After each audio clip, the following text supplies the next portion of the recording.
Durant ce cours, nous allons continuer avec l'étude des mouvements de la première partie de la forme de la lance.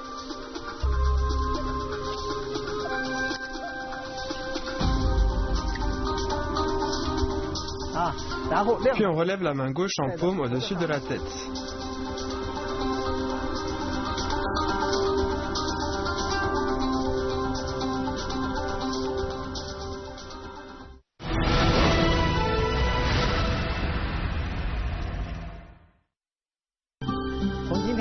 Pour ce cours, on commence avec l'étude du premier mouvement, piquer en bas avec les pieds joints. La main droite tient la lance, la main gauche l'empoigne et la relève. La main droite empoigne le manche, on place la lance à hauteur de poitrine et en même temps on décale le pied gauche à gauche.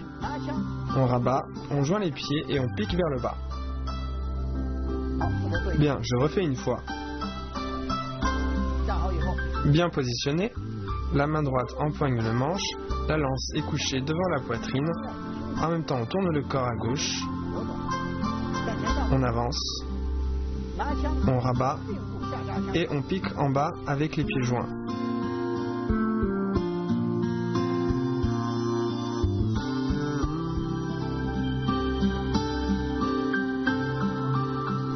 Piquer en bas avec les pieds joints.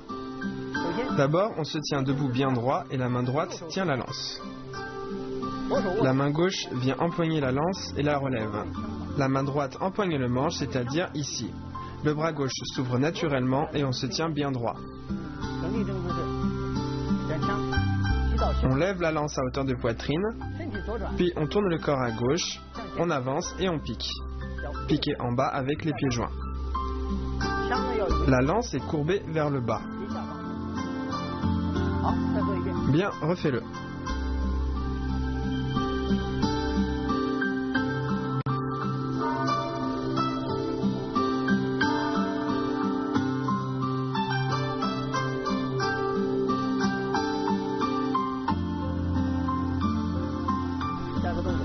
Le prochain mouvement s'appelle relever la paume en parasant. La jambe gauche recule, en même temps on ramène le poids du corps sur elle pour descendre en parasant.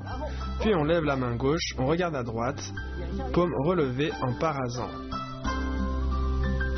Bien, je refais.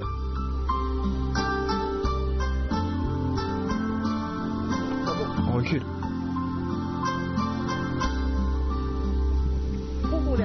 Le deuxième mouvement, relever la paume en parasant. À partir du mouvement précédent, on lève le pied gauche et on le pose derrière.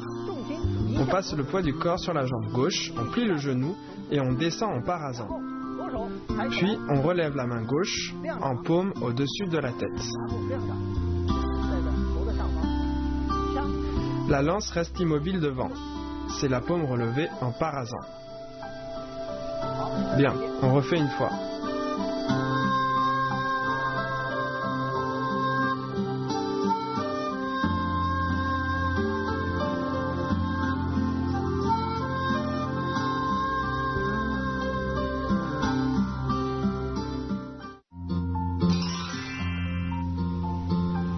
Piquer en bas avec les pieds joints.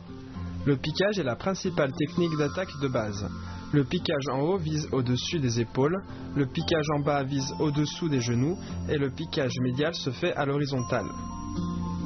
Les forces d'amener de la lance et de rotation de la taille se font ensemble afin de transmettre la force jusqu'à la pointe.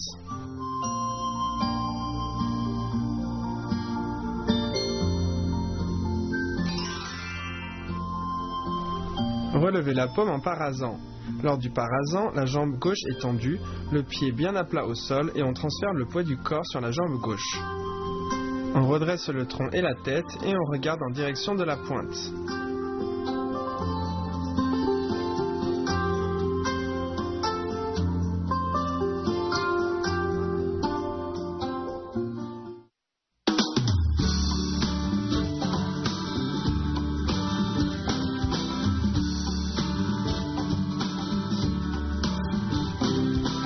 Les compétitions de Wushu ont des critères précis pour la taille et le diamètre de la lance. D'abord, la lance ne doit pas dépasser la personne les bras levés, du bas des pieds au bout des doigts. Ensuite, la houppe doit faire au moins 20 cm. Enfin, le diamètre de la hampe doit au moins faire 2,3 cm pour les hommes et 2,15 cm pour les femmes. La lance est une arme représentative du wushu traditionnel. C'est une catégorie importante des compétitions de wushu. La catégorie épée et lance de la compétition de wushu de Pékin, organisée lors des JO 2008 de Pékin, a fait forte impression au grand public.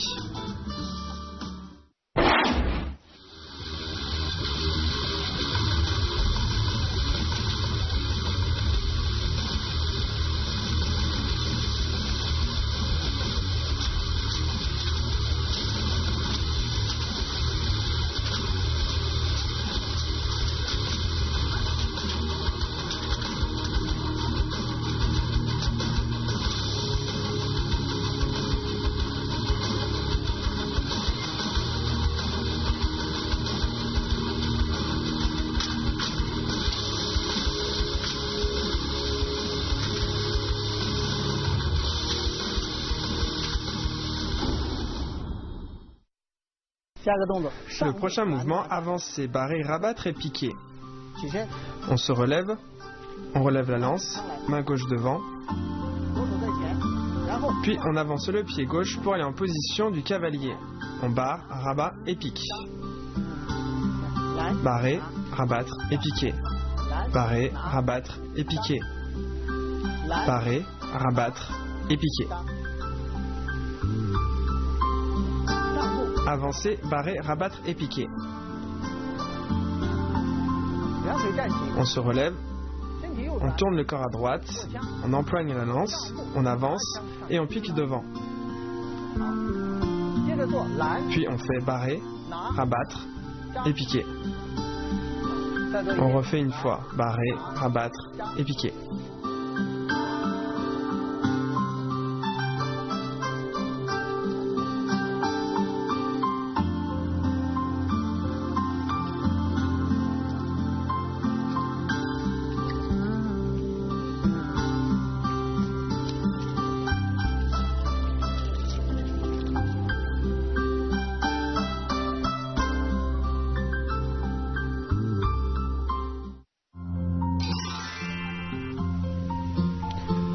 Barrer et rabattre se font avec énergie.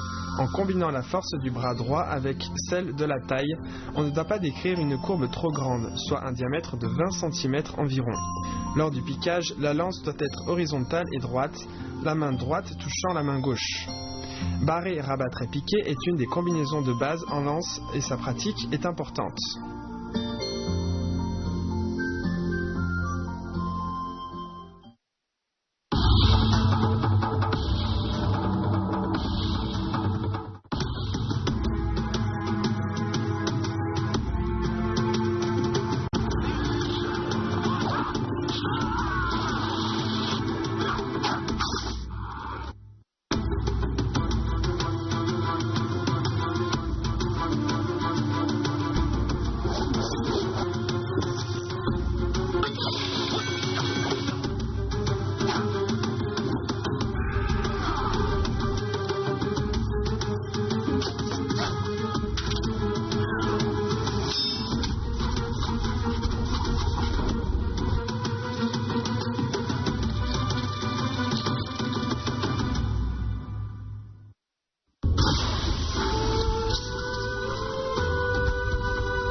En bas avec les pieds joints. Relevez la paume en parasant. Avancer, barrer, rabattre et piquer. Faisons l'enchaînement des mouvements de secours.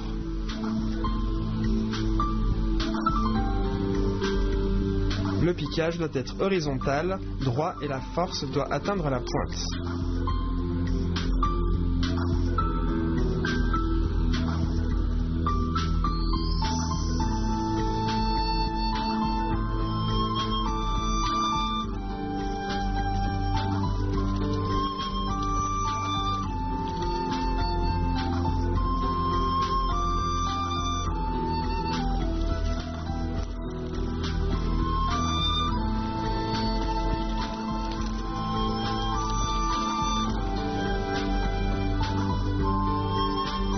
Monsieur Huang nous montre à présent les deux premières parties de la forme.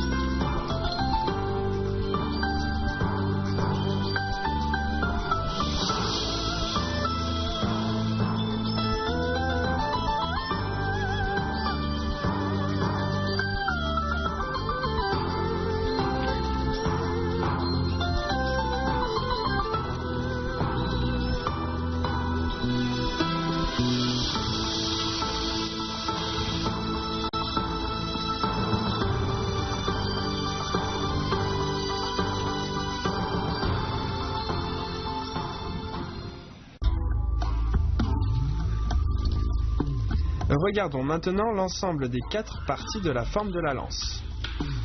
Lors du prochain cours, nous continuerons avec la première partie de la forme.